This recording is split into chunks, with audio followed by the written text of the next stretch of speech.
war rages across the mortal realms. New alliances are formed while others lie shattered, and the dominant powers ever seek their next conquest. While this and countless other battles rage on, one fact is becoming clear. The season of war has begun.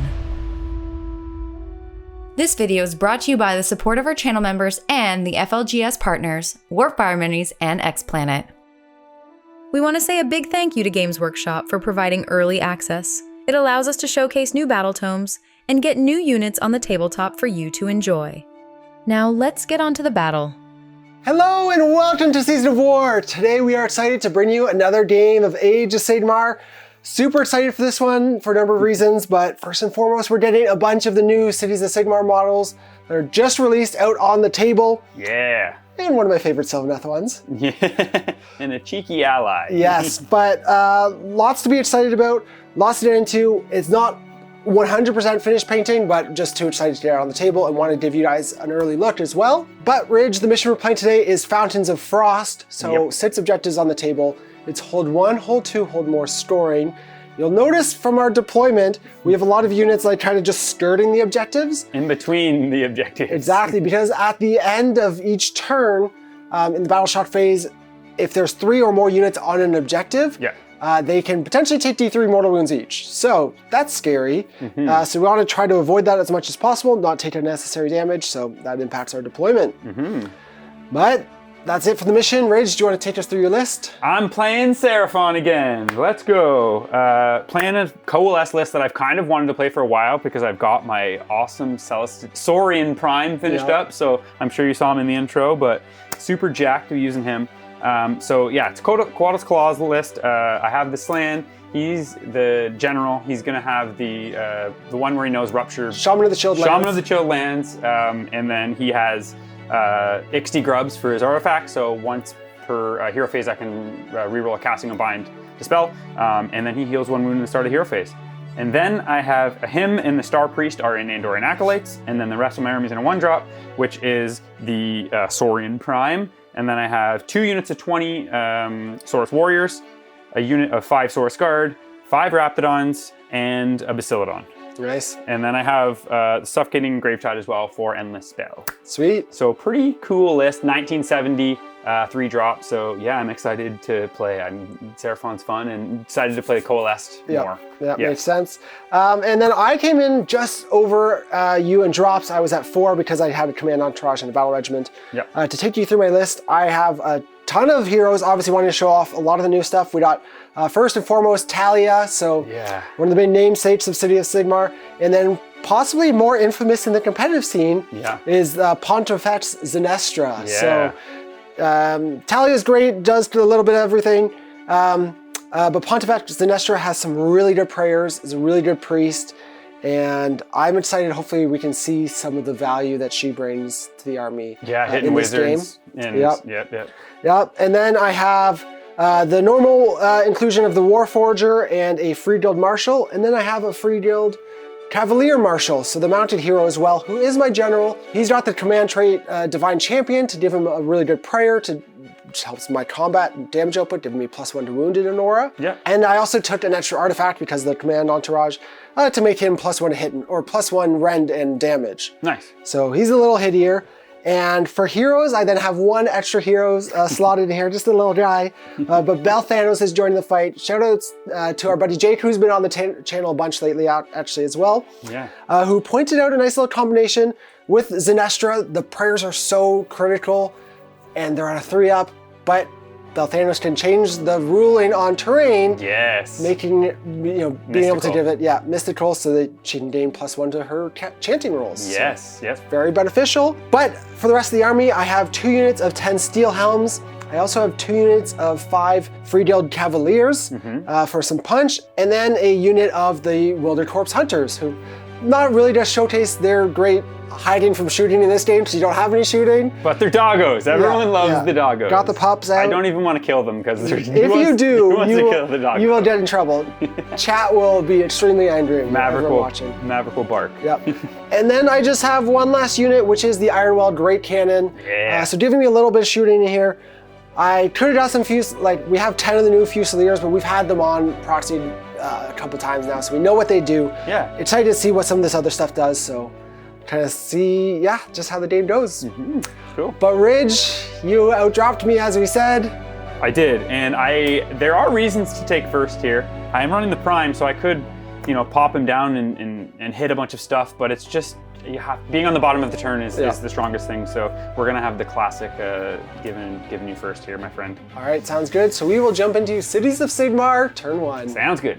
As the Wilder Corp hunters utilize their skills as expert trackers, the Cities of Sigmar battle tactic is surround and destroy. Talia Vedra fails heroic leadership while the Slan succeeds, though the Marshal's relic envoy still delivers his missive. Belthanos uses nature etheric to make the terrain mystical. Then, Pontifex Sinestra chants for hallowed ground. The Alchemite Warforger expends his runic crucible, then the Cavalier Marshal chants for Hammer of Sigmar. The Wilder Corpse hunters and both units of Steel Helms move using shadowed approach. Then Talia and the Warforger both issue the order to advance in formation.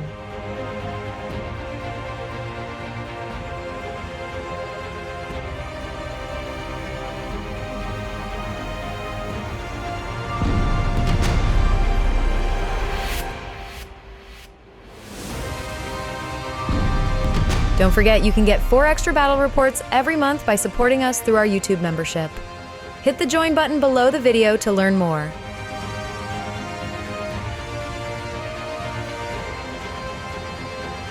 Staying disciplined and maintaining formation, the Cities of Sigmar complete their battle tactic and score 4 points.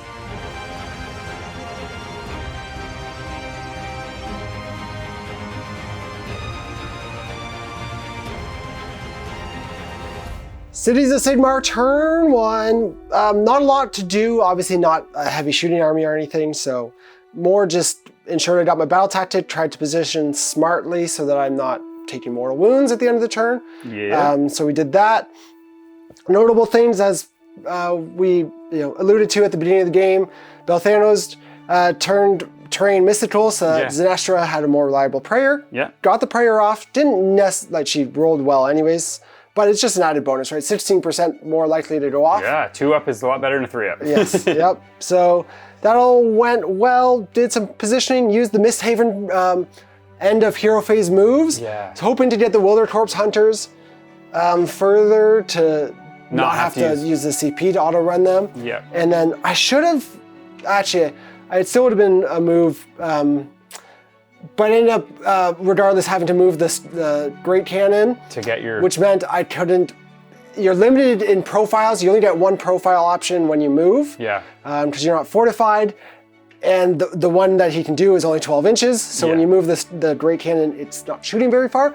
Unless you do a command, one of the commands with one of your heroes to allow it to move and still be fortified. Yes. In this situation, I didn't have a hero. I wanted to run over there and sit over there just for that, so... Him being another unit was better than shooting once at a thing that is going to be +1 save, 2 yeah, save, blah, exactly. Blah. It's not doing much. Yeah, so... Got you surrounded. Got the battle tactic, kind of put it there. It can then sit there for the rest of the game and not move, so... Just shoot stuff. Exactly, so that's all right. Got the big bubble for the ward save up, so I'm, pretty... kind of safe right now. Yeah. But it's gonna, there's lots of options. It's gonna be interesting to see how it unfolds with these armies. Let's see how long Ridge can wait to bring the Saurian Prime in. Yes, not long, but we'll jump into Seraphon turn 1. Let's do it. Knowing the mortal humans can't match their ferocity, the Seraphon battle tactic is intimidate the invaders. The Slan uses heroic leadership, while Talia uses heroic willpower. The Slan casts Celestial Equilibrium, then casts Empowered Celestite, Hoarfrost, and Mystic Shield on the Saurus warriors. The Star Priest blesses the Saurus warriors with his Serpent Staff, then casts the Suffocating Gravetide.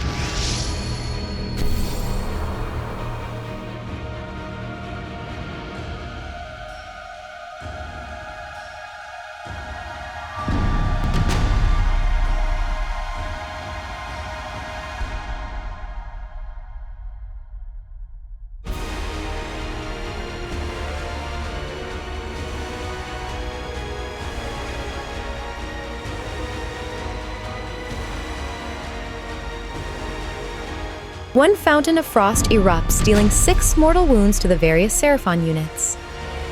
Eager to close their jaws on enemy throats, the Seraphon complete their battle tactic and score 4 points.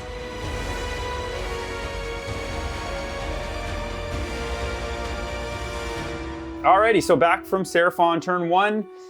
Ridge made a couple mistakes, but such is life. I did the classic, not realizing I couldn't get the Gravetide Holy 8 outside. Over your lines? Yes, so I had to do it on this side. It perfectly fit in between to not hit the Warriors, because that would have been 20 dice. Yeah. It did hit the Basiladon though. But didn't take any damage. Exactly, yeah. So, yeah. Then I had to do Intimidate essentially because you got within 30, which was smart. Was able to do it pretty easily here, but as I was moving things, I didn't put the Warriors out far enough. So I got a little bit crammed in here. So if I would have got a little bit out further here, I could have fit them all just kind of outside of the point. Didn't do that, so I had 3 units on the objective. Exactly, and then I rolled the 4 up obviously and took D3, took 3 on the Raptidons, killed 1, did a couple of the Basiladon. So not the end of the day, but just some movement, little things that, yeah, just not the best. Yeah. Just a little tight. Other than that, I just kind of moved up and just anticipated prio. I did withhold myself from not throwing the prime in. A lot of good little targets to get in there, a bunch of hero. Like there's lots of You could have done something. But now he has 5 attacks at least, right? Yeah. So just better to play the later game. Absolutely juiced up the Warriors to the bananas. Mortals, Hoarfrost, Extra Rend, Mystic Shield. So they're kind of don't want to come into them.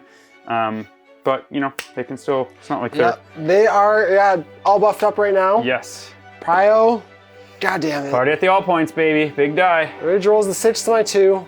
So, yeah, I'm not in the worst position here. If I did give it away, you have a lot of cabs and things to get into me, but I still think taking the turn here and fighting in your half and kind of, you know... Keeping the fight over here. Yeah, and making you not on the charge for the Cavaliers, things like that, is going to probably help me. So, yeah, I'm going to take the turn. Sounds good. So we will go into Seraphon turn 2. Let's go. Primed to unleash their savagery, the Seraphon battle tactic is led into the Maelstrom. The Slan fails heroic leadership, while Belthanos uses their finest hour. The Slan casts Empowered Celestite and Mystic Shield on the Saurus warriors, but has Hoarfrost unbound. The Slan then also bestows a gift from the heavens on the warriors. The Star Priest chants for Heavenly Frenzy on the Bastiladon and blesses the Saurus with his serpent staff. As it hits the Crusaders' lines, the suffocating Gravetide deals a total of 5 mortal wounds.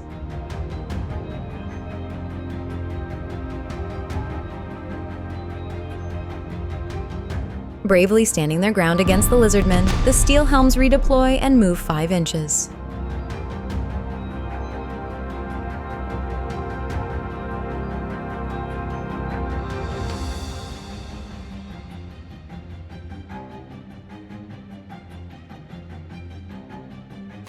The Saurian Prime deep strikes from the Celestial Realm, then deals 8 mortal wounds with its Comet Strike Scepter.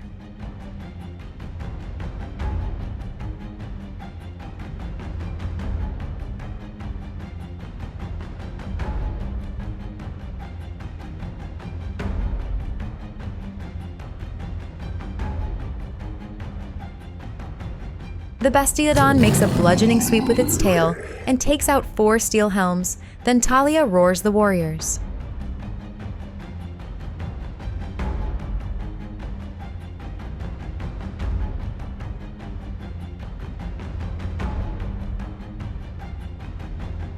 The Raptidons begin the fighting and deal 9 damage to 1 unit of Cavaliers.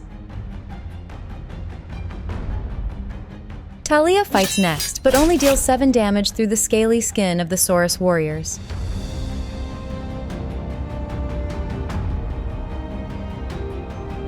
The warriors fight next, dealing 7 damage to the Cavaliers and finishing off the Steel Helms. The last remaining Steel Helms attack, but deal just 1 damage to the warriors, who retaliate and completely wipe them out. The Saurian Prime takes out the lone Cavalier, then Zenestra, the Marshal, and Warforger deal a combined 4 damage to the warriors. The Cavalier Marshal deals 4 damage to the Saurus warriors, then the lone Cavalier deals 3 more.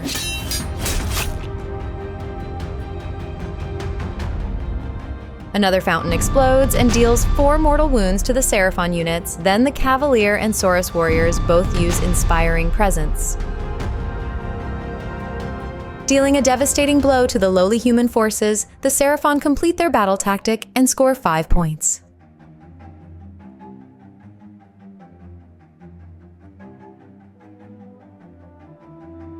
All right, so we're back from Seraphon turn 2. Table looks a little bit different. Yep.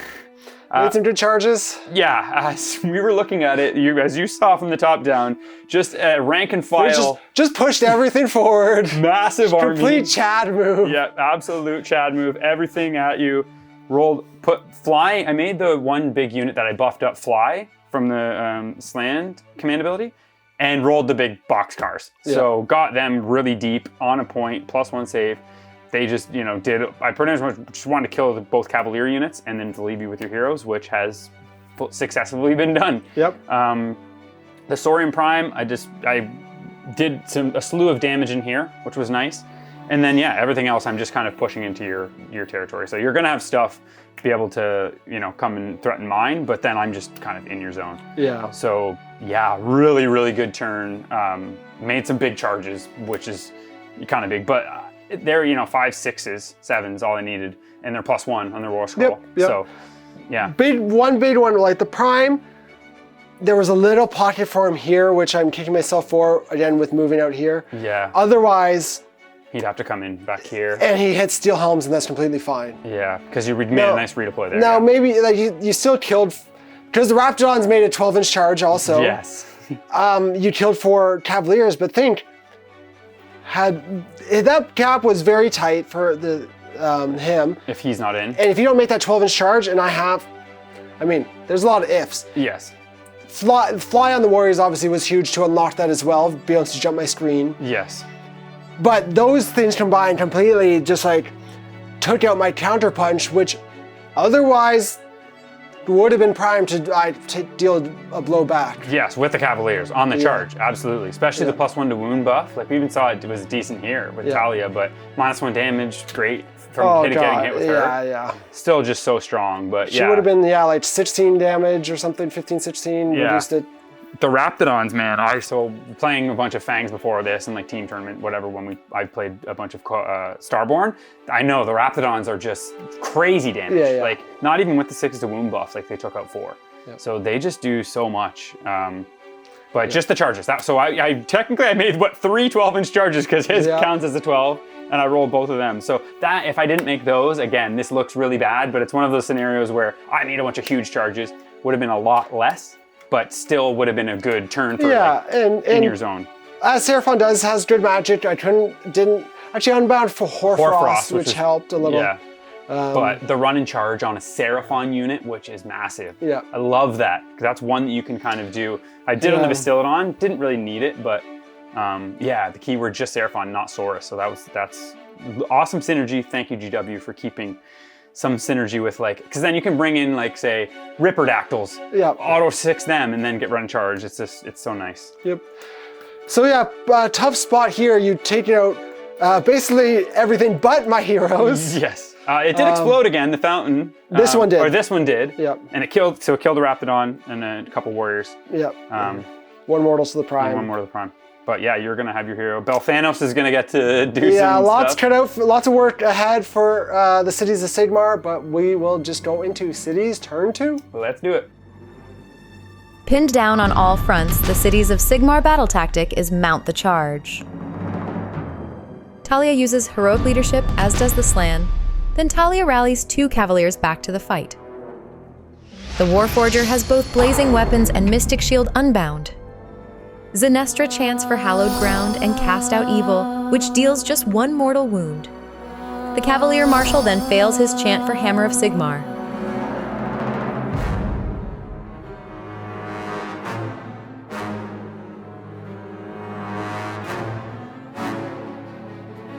The Ironweld Great Cannon targets the Saurian Prime with its armor-piercing shell and deals 4 damage to its target. Talia fails to roar and Belthanos fails his stomp. That's not a great start. Belthanos fights first and deals 15 damage, which takes out the Saurus Guard, but the Slan survives with 3 wounds remaining. The Saurus warriors split their attacks, dealing 2 damage to the Warforger, 1 to Talia and 4 to the Cavaliers. The Cavalier Marshal deals no damage, but the lone Cavalier does deal 2 wounds back to the warriors.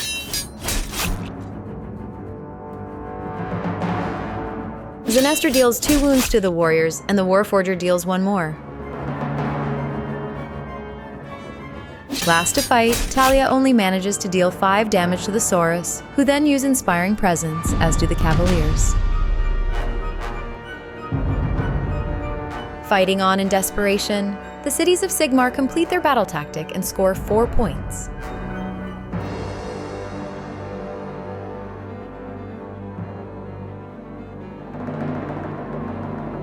Cities of Sigmar turn 2 was not the worst. Put myself in like an okay position.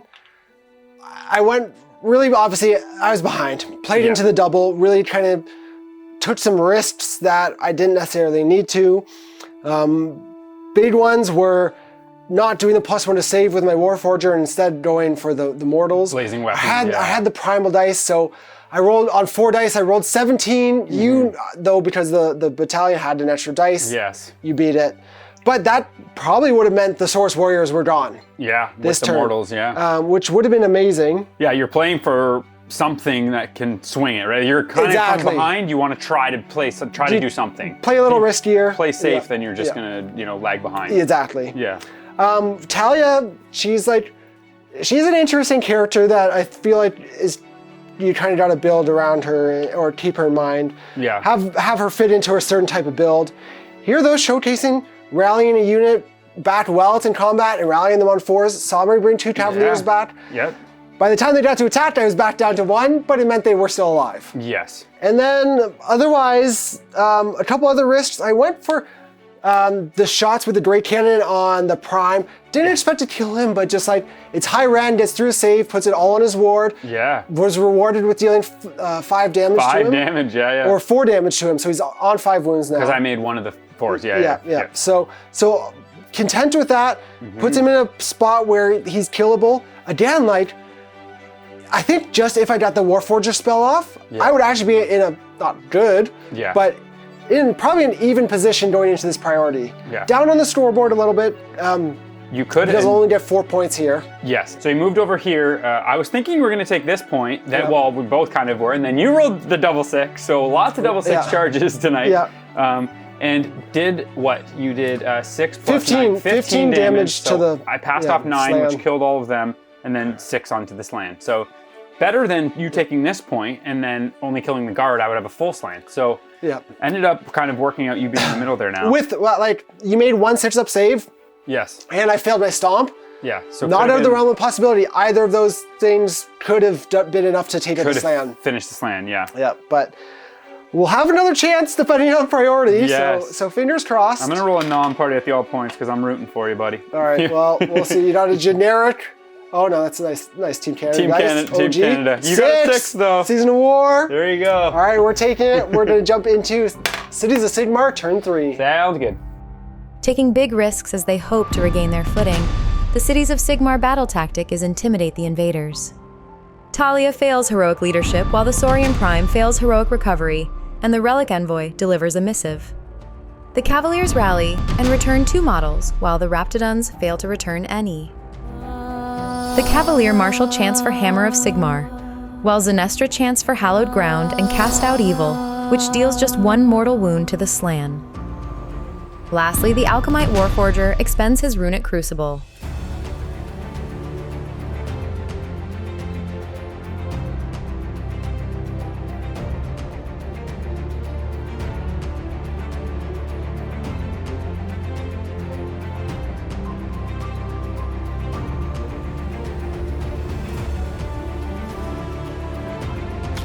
The The Wilder Corpse Hunters shoot at the Slann but deal just 1 damage, then the Great Cannon deals 4 damage and finishes off the Prime.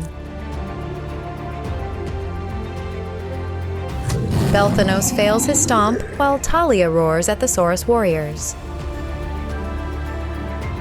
The Cavaliers fight first, but deal just 2 damage to the warriors, who then fight back and take out 2 Cavaliers in retaliation.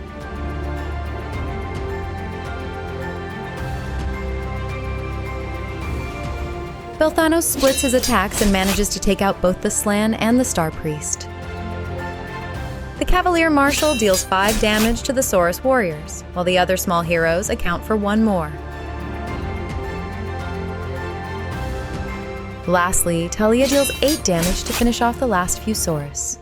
And just as they get a break from combat, another Fountain of Frost erupts, killing the last Cavalier and dealing 2 mortals to the Free Guild Marshal. Hoping they've done enough to turn the tide, the cities of Sigmar complete their battle tactic and score 5 points.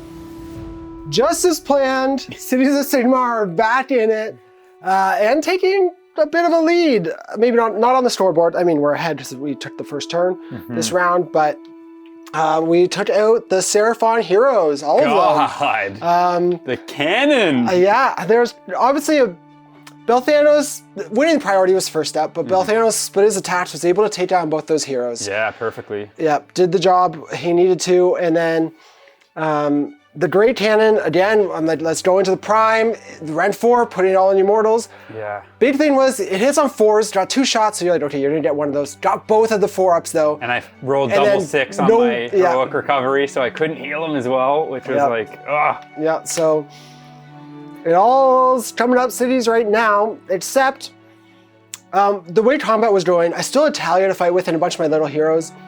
I decided to pile the Marshal on to guarantee my battle tactic at the time, thinking I'd rather the Marshal take the wounds than Talia or someone. But if I had have just waited or attacked first with Talia, then decided if I wanted to put the little heroes on, it would have meant I didn't need to, probably. I could have engineered that better, so as not to have to worry about the Fountain of Frost potentially exploding, which it did, and took out my last Cavalier, which again we saw I've rallied 2 back the past 2 turns. Yeah, could have with rallied the 4-up rally, that's 2 more on your turn. Yeah, and I attacked first there. Now I regret not doing it with Talia because with the damage she did, you would have just wiped him. Well, maybe there would have had 2 left at that point, but I would have probably still had 3 Cavaliers. So just not going through that sequence again. New army to me, new units attached, so you're kind just of never figuring know. things out. With the fountain, and it's like I want to take those warriors out, so I want to maximize my damage. Yeah. So if you kill the Cavaliers, if I don't attack with them first, I'm losing potential damage, where I'm losing less potential damage if you attack Talia or something if I attacked with them first. So it made sense from taking out your stuff, but wasn't the strategy to best conserve my stuff. For sure. And finally you hit with the last profile. Is it the tail that's deep? The scorpion tail, yeah. You missed the first 2 acts, and this one both went through. Yeah, 5 damage each, reduced to 4, but that was enough to take out the remaining warriors. They held up, like those Source Warriors on +2 save held up for a while. That was solid. Yep.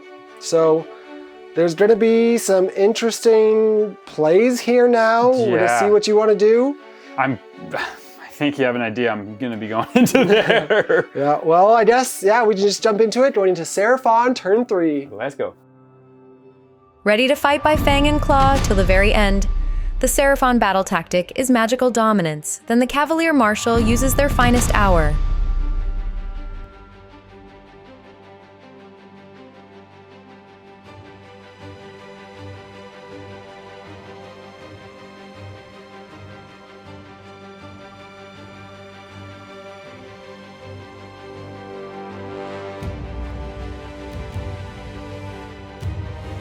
As the next pack of Saurus close in, the Cavalier Marshal redeploys but moves just 1 inch. The Bastiodon shoots at Talia but deals no damage.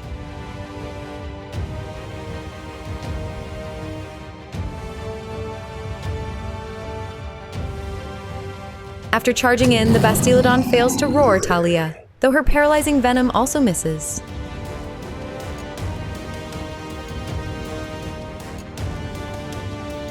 The The Saurus warriors attack first, dealing 1 damage to Talia and 2 to the Cavalier Marshal. The Pontifex kills 1 Raptidon and deals 3 mortals to the Bastiladon. Then the Raptidons finish off the Warforger. Talia fights next, but deals just 1 damage to the Bastiladon, which retaliates and deals 5 damage in return. The Marshal finishes off the last Raptidon, while the Cavalier Marshal kills 2 Saurus warriors. The Fountain of Frost erupts again, killing the Marshal and dealing 2 wounds to the Cavalier Marshal, but just 1 to the Saurus warriors. While trying to sustain their aggressive momentum, the Seraphon fail their battle tactic, but still score 3 points. Okay, so back from Seraphon turn 3. Pretty good. Kind of everything I was thinking of what I wanted to do. Now, I only have a few tactics left because you killed both the heroes. I could go for reprisal. Probably not going to take Balthanos down. And I also have one where I have a Seraphon monster kills one of your monsters. So I was thinking about going for it, hitting as much into Talia with the warriors, and then finishing them off with the Bastiladon. Now that I would have needed a huge charge, which I rolled like an 8 into a 9, which even that wasn't really enough. So I ended up doing a throwaway tactic, thinking that I can possibly do that one in turn 4 or turn 5. I also have one take a point with only Skinks. I only had 2 Raptidons, so I just didn't think I was taking him down. Yeah. So end of the day, I also have a really good one with Saurus now, which I can do next turn, but just setting up for that. So I just threw away my tactic. I made an actually good charge with the Bastiladon. And I got you onto the objective. Yeah, and I was able to take that because I'm a monster. We both roared at each other and did an awful job at that. I went for actually Talia's me fight last. Yeah, that's right. Failed that anyways. We both failed. And then there was a big mistake that I did make, and you actually made a mistake too as the going through the motions. So I forgot that if I had have killed the Warforger, that would turn off that +1 to save or a buff. So I should have attacked first with the Raptidons, took him out, which I ended up doing, but I attacked first with the Saurus warriors, thinking I wanted to just do as much damage to Talia before. In the end, it didn't matter.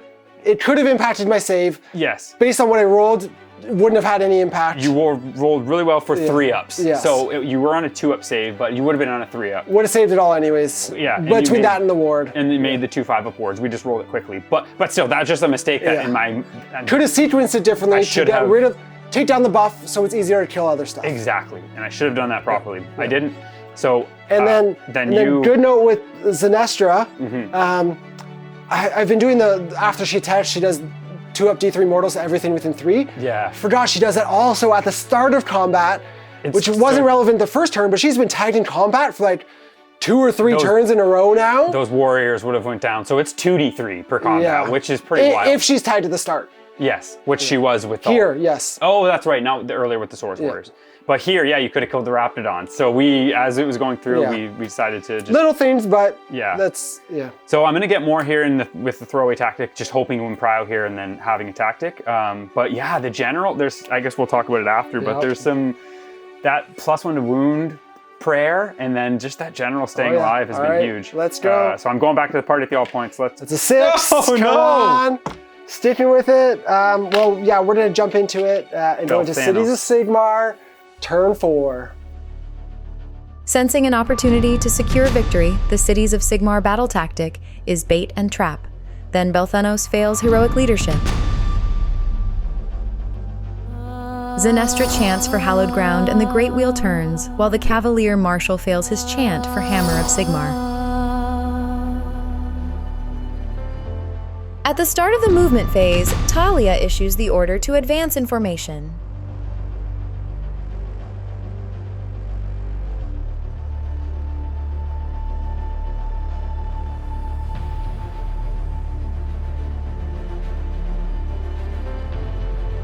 The Cavalier Marshal attempts to lay down suppressing fire, but deals no damage. The Wildercorpse hunters shoot, but deal no damage to the Bastiladon. Then Talia orders them to engage the foe.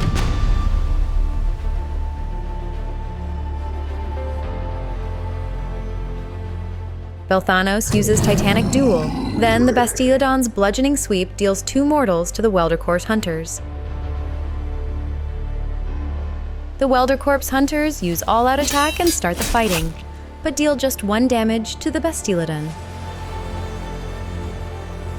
The Bastiodon attacks back but deals no damage. Then Belthanos retaliates, dealing just enough damage to take it down.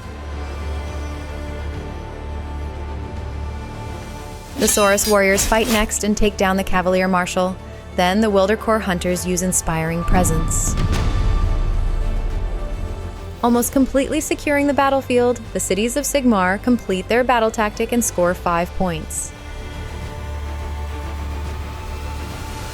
All right, big turn here from the cities of Sigmar. Yes. Turning things around fully, I think, at this point. I think that might clinch the win. Yes, I think it does. Yeah. So there was a big play. Battle tactics were tough because you took down my only wizard. So even though I killed yours, magical dominance still wasn't an option for me. Yep. But there were a couple things I realized. One, I still had Bait and Trap, and I had 2 units in combat. Or I had 3 units in combat. Only 2 could get out. And then I also realized the Wilder Corpse Hunters are actually battle line, or they could be from the Steel Helms. No reason I wouldn't make them battle line, which means my grand strategy is still on the table and opened up the battle tactic of Led into the Maelstrom. Yes. Now that's still available, and I have 3 heroes or 2 heroes out of combat to do it with. Yes. And this unit's still alive. And I'm tagged, so pretty much no matter what. I could have gone for that battle tactic with them and Belthanos, but I actually went for Bait and Trap because easier to do Led into the Maelstrom later. Yes. So Bait and Trap, perfect situation to do that. Also wanted to keep my Pontifex safe, and here there are a couple things that made this possible. One, massive sequencing. Sequencing events. So for the first time, we did Zenestra's Prayer to add 2-inch movement to human cities units. Yes. That's huge. Yes. That got them 2 inches closer. Yeah. I did the Misthaven move at the end of the combat phase, hero phase. There you go. That's the one. Only rolled a 1. Only rolled a 1, Yes. but that's 3 inches closer. Yeah. And then Talia revealed the advance in formation as her order. At the start of the movement. Put herself at, she was basically +5 to movement. Yes. So we did, Zenestra would have had to move out first. Yes. It really wouldn't have mattered there actually because you couldn't have redeployed anyways. No, because he can't do commands. Yeah. But then Talia was +5 movement, got her in range to give that +3 advance in formation order to the Wilder Corpse Hunters. Yes. Brought them down from what would have been like an 11 They inch. were 19 away at the start. Yeah. So moving minimum 6, it would have been 13 inches. So it wasn't possible. Down to 11 inches if Talia couldn't get in there, I don't know. And do all of that. But at the end of the day, all of that sequencing led to them being outside 5 of the Bastiodon. Yes. And I can't redeploy because it's a monster and I have no heroes. Yeah. So it was massive. So there +5 movement between everything. And then both Thanos and the Wilder Core, whatever, made the charge. So And I also did the cute little engage the foe with them because they hadn't been in combat yet. But I think they did 1 damage. No, they did no damage. 1 damage to the Bastiodon. 2 up save, but each dog had 4 attacks. So you put through like 9 or 10 or something. And you think if you have like them as a screen or something, because they're a great screen, that your opponent can't shoot, right? Good for holding objectives. And you did Titanic Duel, obviously, just to make sure you're hitting on 2s. Yeah, but you think if you have like the blazing weapons up with your hero for the mortals on 6s to hit, it's a lot of attacks. That's a ton of attacks that they have. Yeah. That's quite scary. So you did take him down. So Bastiodon's a 2-up save. So still, like I was at 5s with -3 and then 4s. Yep. So I think I failed 1 of each of those, or whatever it ended up being. It wasn't that much of overkill. But there's a world where that Bastiodon doesn't go I down. needed to get one of the. They came down to 1 save. I got 1 attack through with the mount. Yeah, and it was a 4-up. And you had to roll 4-up. You failed it. That meant I took down the Bastiodon, which was big because I had to tag the Saurus for the battle tactic in the case that I killed the Bastiodon. Yeah. Well, no, and you did charge too, but you wanted to tag him so that I couldn't do something. I was going to say, I also wanted to tag you, stop you, mainly killing these guys to deny my grand strategy. Yeah. Or running onto another objective. It ties them up. Yes. Belthanos has 14 wounds on a 5-up board. Yeah, I'm not pretty doing tanky. anything. But you did that, and then if you hadn't have killed him, my Bastiodon would have held that. Held the point. You wouldn't have got more. Would have got only 4, but because he went down. Because he went down, you're got the 5 points. And even when that happened in my head, so Jordan doesn't, obviously this is just a stupid Seraphon tactic, but there is one now with Saurus being in 3, I don't retreat or I don't die. Yeah. So if I win prio, I'll get that tactic. Well, so right it's now funny that you were in between. We're actually doing it to bottom of round 4. Oh, that's right, yeah. So it's going to be your turn. Yes. Because of we were talking about it before coming on camera, because they're tied up Yes. and where the objectives are, you still have one you can control. I can run over to it. It's like we said at the start, the tagging and the turn that just happened, like clinched the win for the Cities Yes, of Sigmar. the only thing I'll be able to do is do my source tactic. If I hold this, I'll hold 2, I'll get 4 points. At the bottom of on So round I would 4. pile these guys Yep. in, get maybe like 6. Even if I did like 5 damage to you, whatever it would be, Yeah. you would be able to fully attack back at me. Yeah. Kill like Kill a couple, you're in a doesn't it's not inspiring gonna matter. presence. Yeah. So I say you kill 4 or 5, whatever it would be. Even if you killed 6 or 7, doesn't matter. I would still hold that point, and then we would roll prio. Yeah, so going into turn 5, that's would- a 5 for me. You would win. Then you do Yeah, lead so in the maelstrom. exactly that. Led into the maelstrom. I can either here it's probably more important. Like I could deny you a point over there by running Talia to that, but it's gonna be better to guarantee my grand strat or go for my grand strat. So I would just come in here with Talia. Yeah, it won't matter. Yeah, do led into the maelstrom with the Wilder Corpse Hunters. I could even try and make these guys fight last with suppressing fire. Yeah. Get the ward up. Also shoot at them with the great cannon, which couldn't shoot last turn because they had to move. So it's either you last turn, you're gonna get 5, and then possibly another 3 From the grand or not strat. another 3. Yeah. I think think likely I take them you'd down. probably take them down. So yeah, you take them down, and then you get your grand strat, and I wouldn't. Yeah. Yeah, it was that turn of taking down Wild the turn of prime, events. That one turn of taking down the prime, taking both of them down, and just the couple things. The Pontifex giving the 5-up ward, crazy good. Yes, that so good. whole time being a 5-up ward. And also, we haven't said it yet. Again, shout out to our buddy Jake who highlighted right. this. The Belthano's changing the terrain to mystical. I rolled 2 on that prayer twice. Yes. Including this past turn. And you wouldn't have had it if you didn't. And I wouldn't have gotten the +2 move on the Wilder Corpse Hunters. Yeah. Now, they rolled a 9, so they still would have made their charge. Yes. But Turning that terrain is into so big. mystical came up twice, exactly, huge. Love it. Yeah, but man, the last sequencing of orders was really cool, but the Pontifex, just that is so strong. Yeah. And I guess you're saying, if it's on a 3-up, you're not always gonna get that, so it can fail you. But that, and then stacked with the +1 save was the other massive one, which I needed to kill him quicker. You don't have a way to kill that Warforger. Just the +1 save on all the Cav and the Cav hero, 3-up save, but going to 2-up, I can see those builds being very strong. Yes. Cavalier builds with stacking saves and yeah.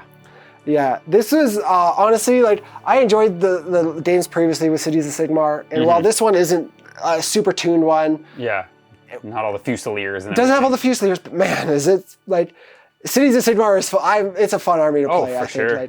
We both love the tactic, the synergies, and the little tricks you can do. Plays like for this the are buffs. the best. Yeah, that's the greatest. Those kind of things. So glad we showcased that, and also the cavalry can do a ton of damage and probably my best damage in the army. Yeah. I mean, maybe besides Belthanos. Or Fusiliers. Yeah, I'm sorry, in this list. In this list, yeah. They didn't even get a chance to do anything here. Because I know that, and I played that aggressive, and it looked very grim for Jordan, as you guys probably saw in turn 2. And almost all the comments of, this game's dumb, it's already over, and then look what happened. And that's also one other thing to highlight. Yeah. If not for the priority mechanic, this game would have been over, 100%. boring, done, wrapped up, go home. This is another good example. It's sometimes, yes, if it was different and you had won a double, not that you were doubling there, it was the double for me that was big. You did double me. Yeah, but, once back, This made for a way more exciting game, or made the game very exciting. More tactical as well, right? So much more depth having to think about that, or take big risks, Yeah. knowing that you're opening yourself up to something going wrong. Yes. That's the beauty of Age of Sigmar. It is the best, and why we love it so much, for sure. Why everyone does. Yeah. Just so sad, the Saurian Prime. It's literally the newest awesome model. I'm so excited. Best conversion ever. And he went in, killed 1 horse, and then got hit by 3 cannonballs and died. Yeah. So he'll be back at some point. Let's talk about a couple cities units. Obviously, for sure. we know the cavalry, the steel helms, and some of the other stuff we've seen before. Yeah. Great Cannon did well here. Again, not great being off on its own. You want it to get the order. It needs to get the order if I'm going to move it. So that was something I learned in this game. Yeah. but it's like decent firepower. It's okay. It's not great. No. But and I thought it would be 36 inches like the old Empire cannon. Yeah. But yeah, 24. You know, if it's this or 10 Fusiliers, maybe this, because 10 Fusiliers aren't by themselves, but still even, I don't know. The Ren 4 shots on this was also huge. Clearly we saw, you roll that, you can just kill us with Celis and Prime.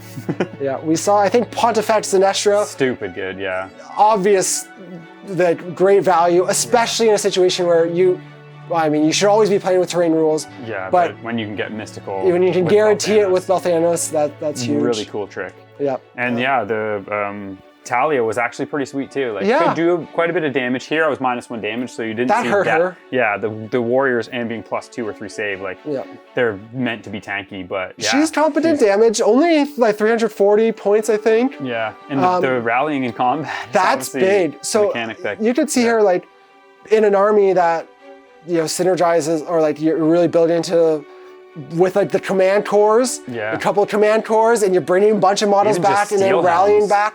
Oh, exactly, units of like we have another 20 steel helms to paint. That 30 or 40 blocked them. +2 save. Rallying in combat. We don't even have the command core painted yet. Either. And they're obviously bringing back 2 D3. I guess I don't know if that's going to. It's going to be D3 each, but whether that's still D3 extra models is great. Yeah.